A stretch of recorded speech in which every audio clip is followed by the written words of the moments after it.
Welcome everyone, I'm Teacher Lisa, your ESL video instructor.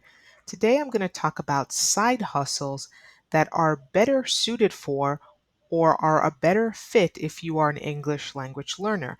I'll give you 10 ideas. I'll talk about exactly what is a side hustle.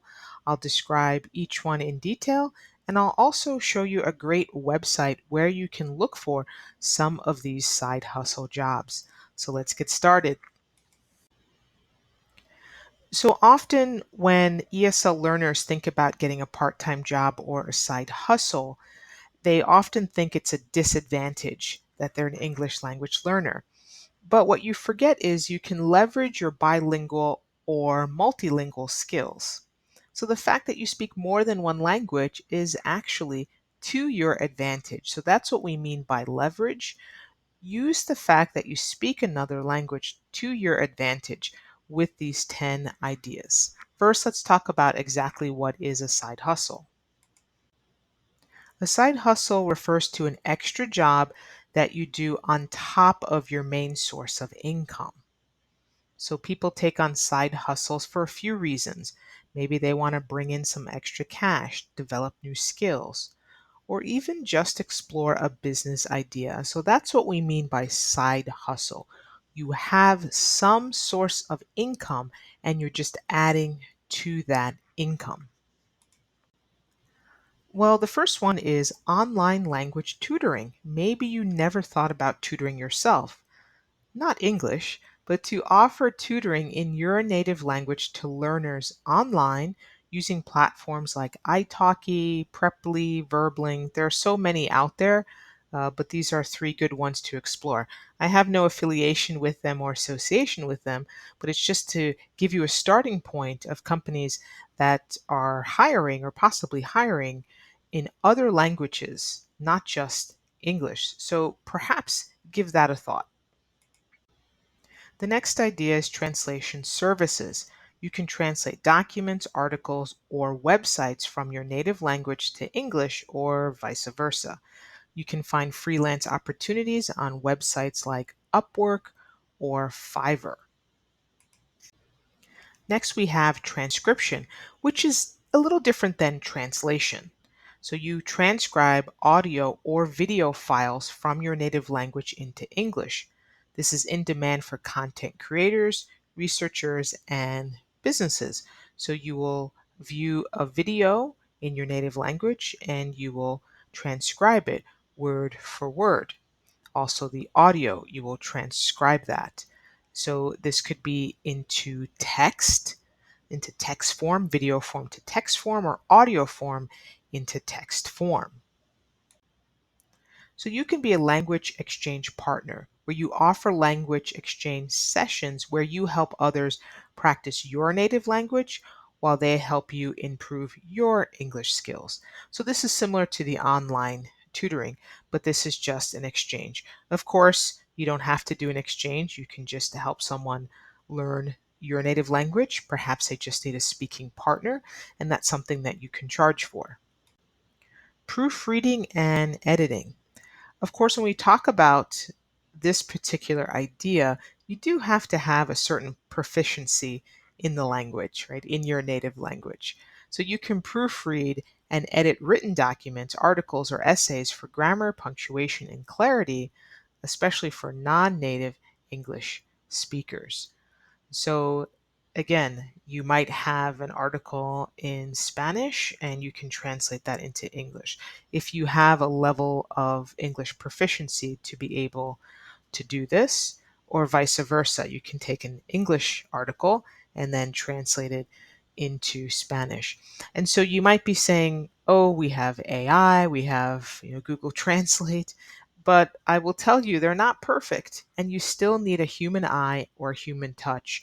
Even if you use AI or Google Translate, a human has to read it, especially if it's something you're going to publish in a magazine or book or on a website. So there's still a need for human eyes to proofread. I had a student that got an article from work, it was a contract, and it was in Chinese. She said the person clearly used some kind of AI or some kind of translation software to get it from English to Chinese. And she said it had a lot of mistakes. And so she had to go over it and revise and improve. So there's still a need for humans to proofread and edit. Online content creation. Maybe you never thought about this, but you can create content in your native language for a blog, YouTube channel, or social media platform. But what you're going to do is target speakers of your language who want to learn English. You might be thinking, but I'm not proficient enough, or my English isn't very good, but perhaps you can target beginners. So you might have enough English to teach beginners. So that's something to think about, especially if you already have a following. In fact, one of my viewers of this channel actually said to me, perhaps I could start targeting people who speak Farsi. So, for example, somebody who lives in Iran speaks Farsi and they want to learn English, that there is a market for that. Perhaps I could do that.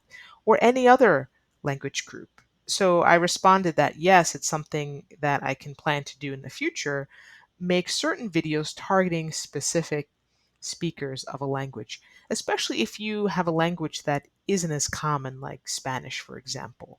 So that could be something to think about. Many of these ideas, these side hustles, can be done virtually, online, remotely. You don't have to physically move to another country, but it's actually nice when you can get paid in a different currency and exchange it for your local currency. So you might be in a country where you can get a job, for example, as a virtual assistant and get paid in US dollars. And what is a virtual assistant? You help with email management, scheduling, data entry, but the clients are in your native language. So, for example, you might be living in Brazil, but you have a job as a virtual assistant where they mainly speak Portuguese. But perhaps the company is US based and they're paying you in US dollars, but you're still in your native country of Brazil and you're just helping because those clients speak Portuguese. So that's something to think about. The next one might seem obvious, interpreting. But most students feel, oh, I don't have a high level of English. I can never be an interpreter. But it depends on what situation and what is the requirement for you to interpret. They might just require you to be native in your native language, like they might require you to be a native Spanish speaker. But with English, maybe just being an intermediate level is enough for you to be able to translate conversations. So you might be interpreting for meetings, conferences, events, and sometimes it can be done virtually. Some companies are hiring to interpret virtually, especially if you speak a language that isn't very common. Look for places like hospitals, they often hire interpreters, so that could be a good place to start. And I'll show you the website where you can actually search for some of these type of jobs online. Language assessment. So it's really just assisting in assessing English language proficiency through conversation practice, mock interviews, or language proficiency test preparation. So there could be a language school near you where you can help with this, or there's an organization that needs someone to assess somebody's level in your native language, perhaps schools, but it's something to think about that maybe they just want somebody who can assess in a particular language. Perhaps it's a company that's hiring bilingual people for a particular position and they want someone to really assess, can they really speak Spanish? And so they need a native Spanish speaker to say, yes, let me talk to them and see how well or how proficient they are in Spanish. So it's something to think about. Cultural consultant. So you offer insights into the cultural nuances. So it's those small things in the culture that people do and say, and customs of your native language speaking community to businesses or individuals seeking to understand or enter that market. So, for example, if you're a native Chinese speaker, there might be a business who has a product or wants to do business with the Chinese market, and they need to understand some of the culture or things to do or not to do, some of the customs. So you might be able to consult. And you can actually list your services on websites that I mentioned earlier, like Upwork or Fiverr. So let's talk about this website, Indeed.com, and I'm going to give you a brief demo of how to best use this website. So it is a giant in the job search world. And what's very unique about Indeed? Well, again, many people go here to post jobs. I didn't check if it's the #1 job search in the US, but it's up there. Monster.com used to be on top, but I believe Indeed.com is still the go-to website to search for a job. And here's why. So, Indeed is a website designed to connect job seekers like yourself with employers by aggregating job postings from all over the web. So, aggregating just means taking these listings from different places all over the internet and putting them in one place. So, whether a company posted the opening on their own site, a job board, or somewhere else, Indeed.com can help you find it. So, instead of going to the 20 different places where this job might be listed, you can just find it on Indeed. It will do the work for you and put it in one place. Okay, so we're on Indeed.com. This will just be a quick demonstration on how to use the website. One of the first things that you should do is make sure that the country where you're looking for the job is changed. You want to make sure it's set to the right country because likely Indeed.com will detect where you're searching from. So I'm in the Philippines, so when I log on first to Indeed.com, it's going to show me job listings in the Philippines. So I don't want that. So you just click countries down below where it says countries, and then click United States or whatever country you want to search for those job listings. You can go ahead and put the state or city where you want to search specifically. So you can type it in or you can choose from the drop down. For the sake of this demonstration, we'll just leave it as New York. And then put in a job title, keyword, or company. So you can put, for example, translation services part-time, translation services remote, whatever you're looking for. So let's just go ahead and use one of the side hustles we talked about, translation services. It populated because I searched it before this video. You simply click search. And it came back with 300 plus jobs in translation services. Some of them are relevant, some of them will be irrelevant because we asked Indeed to show us anything that has translation services. So if you're finding that they're not relevant, maybe you need to change the keyword or what you're typing in. So we'll just look at the first couple here. You can scroll through and see, looking at the heading, if something interests you. But we'll just click on the first one here. And since it's the first one, it's already here on the right side enlarged. So when you click on each description, it's going to enlarge it and give you more information. But let's just stay with the first one that came up. And it's from a hospital, NYU Health.